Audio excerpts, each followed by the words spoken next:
Distant education student, University of Buea, matricle number DEA015, subject code 504, subject title Introduction to Educational Policy and Law, course instructor Dr. Frederick Kibut, unit of discussion, Unit 11, title Educational Policy. We are going to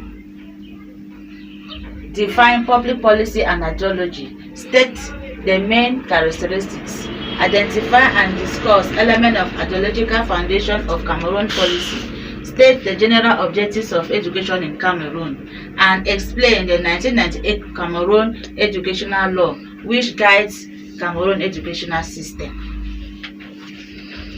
Unit 11, Cameroon educational policy. Introduction.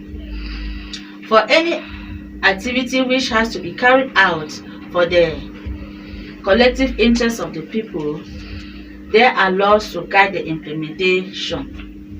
The provision of education in Cameroon is not an exception to this rule.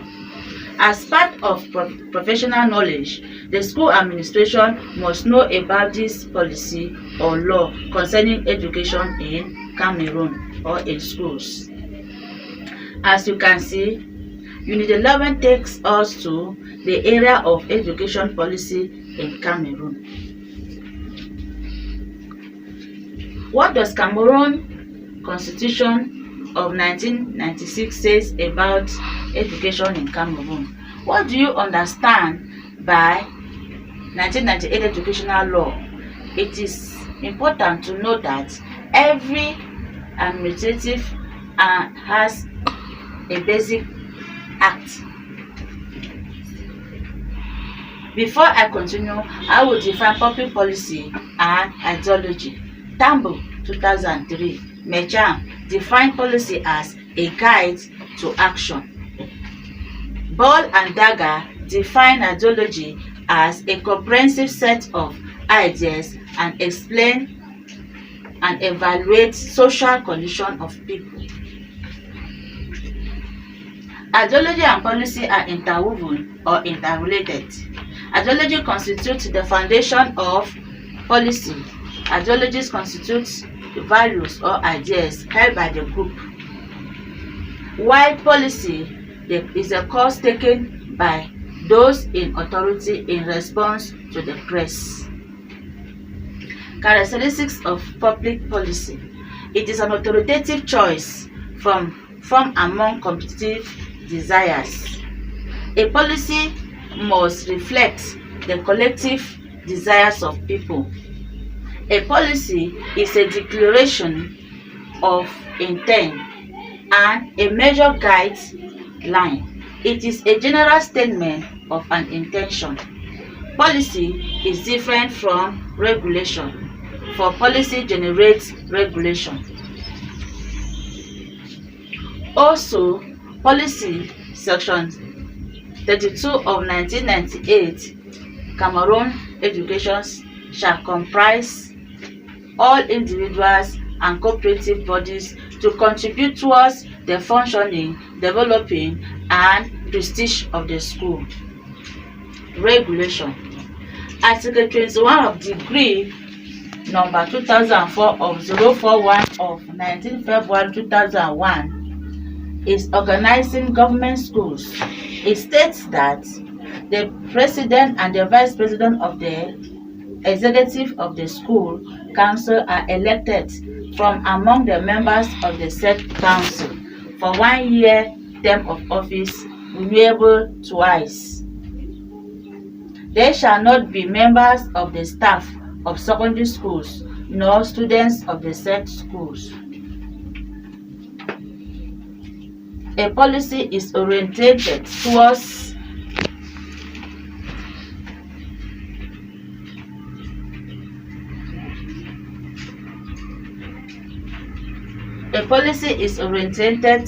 the future. It is also a guide to future action. 2. A policy is a directive for action. It contains an expectation and that something or what it is intended to be done by someone or a group of people or an institution. 3. A public policy allows some example. There is a policy that is national. Examination is required for graduation from Cameroon secondary schools for both subsystems.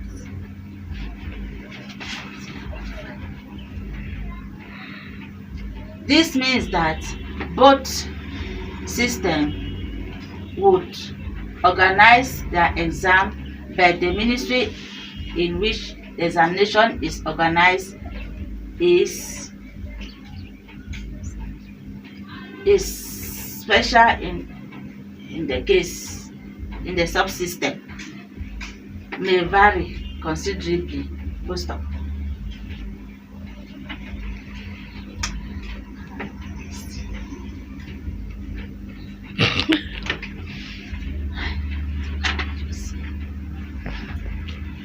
Element of public policy document. A public policy document has a certain structure which consists of the philosophy, objectives, policy statement, and strategy for implementation. The philosophy and the rationale of the policy. The rationale is an explanation or the vision for which the policy is being formulated.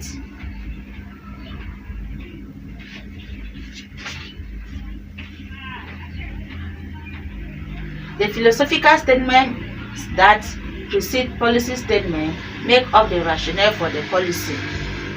Objectives of the policy. The objective is what the policy aims to achieve philosophically. 3. The policy statement. This is a central component of policy document, generally stated in a declarative manner. Finally, for example, Section 30 of the 1998 Cameroon Education Law states that the states shall evaluate the educational system regularly. 5. Implementation strategy. The strategy says in concrete terms that what the policymaker will do to see that the declared policy is implemented. This is where I end my expose. The other person will continue. Thanks. Good afternoon. I'll be taking off from where my colleague ended. I'll be talking on the new policy orientations of education in Cameroon and the ideological foundations of education, of Cameroon educational law / policy. The new policy orientations are contained in law number 98/004 of the 14th April 1998, which lays down guidelines for Cameroon education. This law applies to nursery, primary, secondary, grammar and technical education, as well as teachers training. A different law covers higher education. This discussion is limited only to the 1998 educational law. From 22 to the 27th May 1995, the Cameroon government organized a national forum to deliberate on from 22 to the 27th of May 1995, the Cameroon law organized a national forum to deliberate on new perspectives on national education. The main objective of the forum was to adopt an educational policy which will help Cameroon solve the major problems plaguing the Cameroon society. The ideological foundations of Cameroon educational system. The ideological issues in the 1998 Cameroon educational systems are rooted in the nation building and development concerns of the nation. These concerns include 1. Democracy and human rights. These are one of the main pillars on which the Cameroon state stands.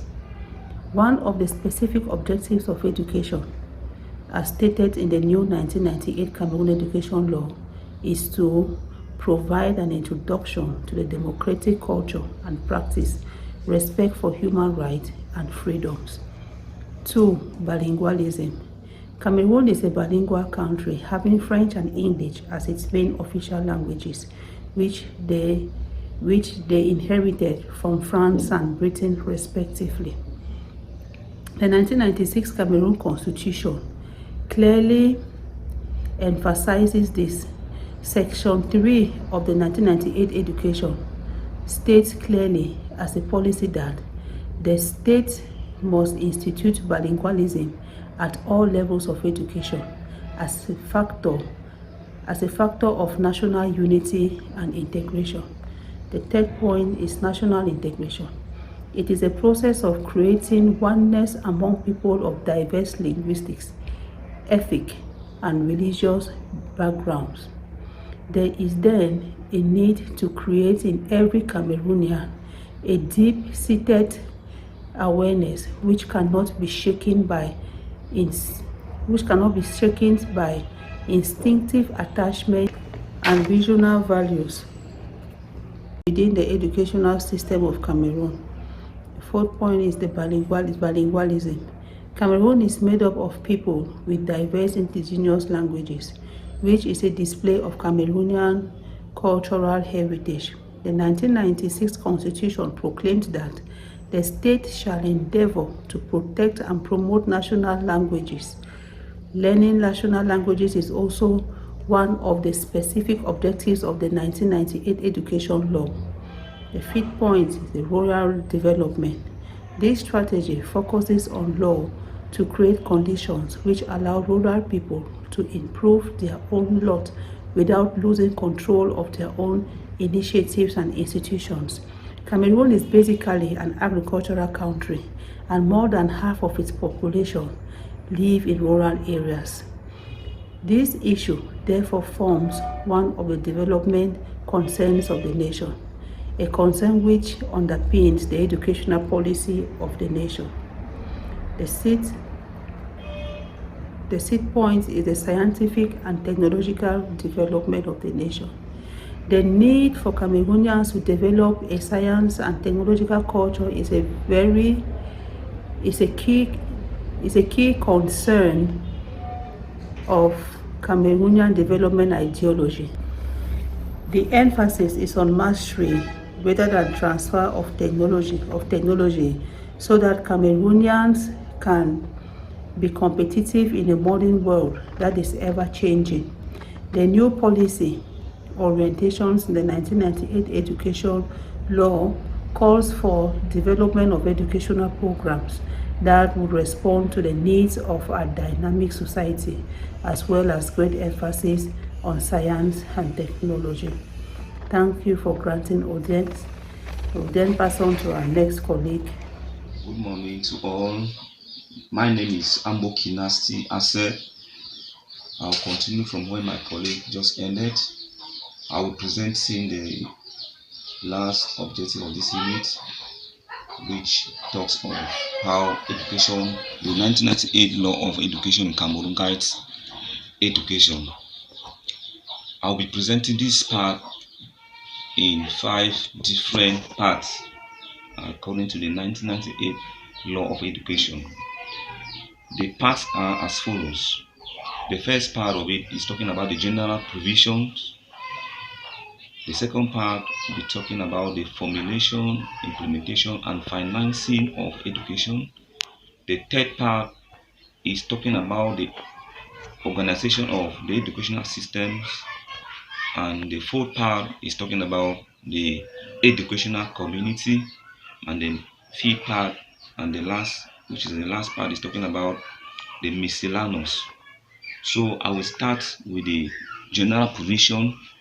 This part of the law is the general framework of education. It lays down the general framework of education, and the law states here that education is a priority, the top priority of the state.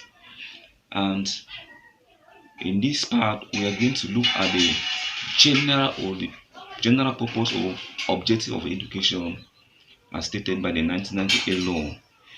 The general objective here states that education is to ensure that the children are intellectually, physically, morally trained, and to ensure a smooth integration into the society, bearing in mind the prevailing economic, political, socio-cultural, and moral factors. We also have the specific objective in section 5 of that education, because that general objective is the section 4 of that law, and the section 5 of it talks about the physical, I mean the specific objectives. There are now them I will touch some. For instance, the law states that it is to inculcate into the children the universal ethical values such as dignity and honor, honesty and integrity, and to instill in them the sense of discipline. We also have to promote national languages, to promote family life, to promote hygiene, health, hygiene and health education, to provide artistic, sport, and civic education to the children, and to train children or citizens who are rooted into their culture and yet open to the world and have respect for general interests and common will. Besides the specific objective, the state is to provide education to all, irrespective of background, race, and any other factor, and that education will be compulsory at the primary level, and education will be apolitical, and lastly, education will be secular, that is independent of religious influence. We now move to the second part of the 1998 law, educational law, which talks about the formulation, implementation, and financing of education. Here, the state and other educational partners, like the private sector and the public sector, the authorities, they put heads together to see how they can lay down guidelines in education. And as a responsibility, the state guides or defines the condition of creating, opening, and running a school, and also controls them. The state also set the standard of constructing schools and also equipping them. And the state has as responsibility to draw and update the school location maps. Talking about finances, we are talking about source of income for to education. Here we have incomes from the state, because every year we have budget that are being voted for that, just like in other ministries. We have donations, we have legacies, we have contributions that comes according to the law, and we also have contribute or support from education partners. So that is how the second part of that law guides education in Cameroon.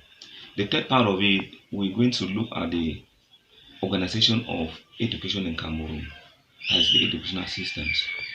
As a matter of fact, the Germans colonized or took over colonized Cameroon in 1884, and during the First World War, they were defeated by 1916 by the British and the French. And after that, they also had to come with their own system of education. And that's how Cameroon got two systems of education.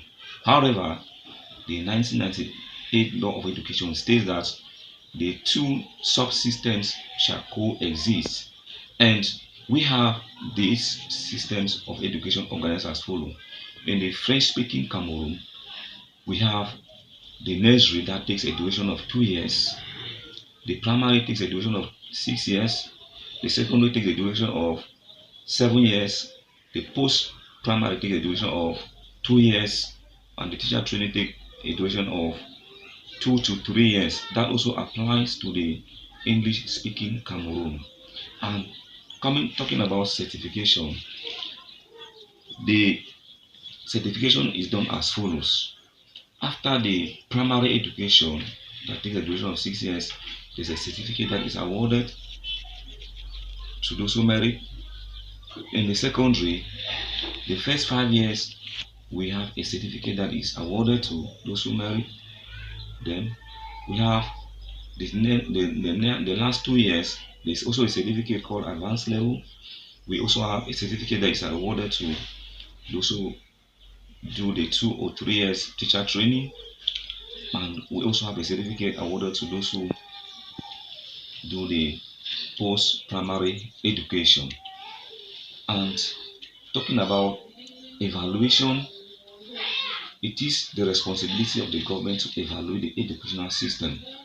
And in research, the government encourages all research activities, and also she also carry out research activities in order to ensure that education is of standards. The fourth part of this 1998 law of education law states or talks about the educational community. When we talk about the educational community, we are talking about everyone that is concerned in education. We are talking about the administrators, the authorities in place, the support staff. We also have the parents, we have the teachers, the pupils, the students, and persons from other social professional cycles that support education. And this section want to look at the rights and responsibilities of the teachers and the learners or the pupils or students. Now, talking about the teachers, they are the guarantors of quality education, and so their rights include they have to be protected by the government.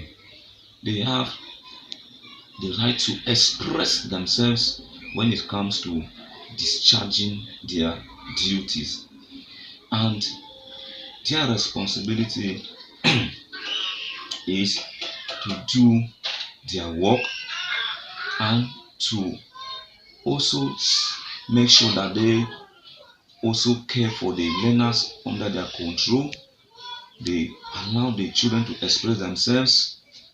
They also they take into consideration the children's rights and all of that.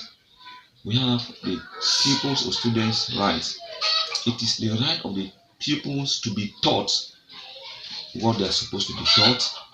It is their right to be catered for. That is why today in schools we don't have corporal punishment, because they consider their physical quality or their physical being rather.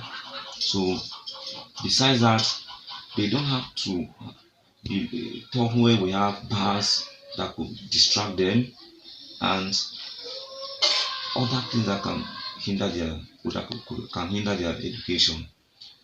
So that is how the fourth part of that law states.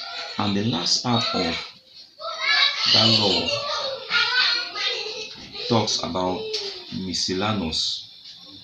The miscellaneous, we are talking about other decrees that school administrators or teachers are supposed to know. For instance, as teachers, we're supposed to know the rights as stipulated by the public service. You're supposed to know the rules and regulations that governs your rights. So there's some other rights or there's some other laws that as administrators we are supposed to know. So that is how the 1998 education law policy guides education in Cameroon today. Thank you for listening.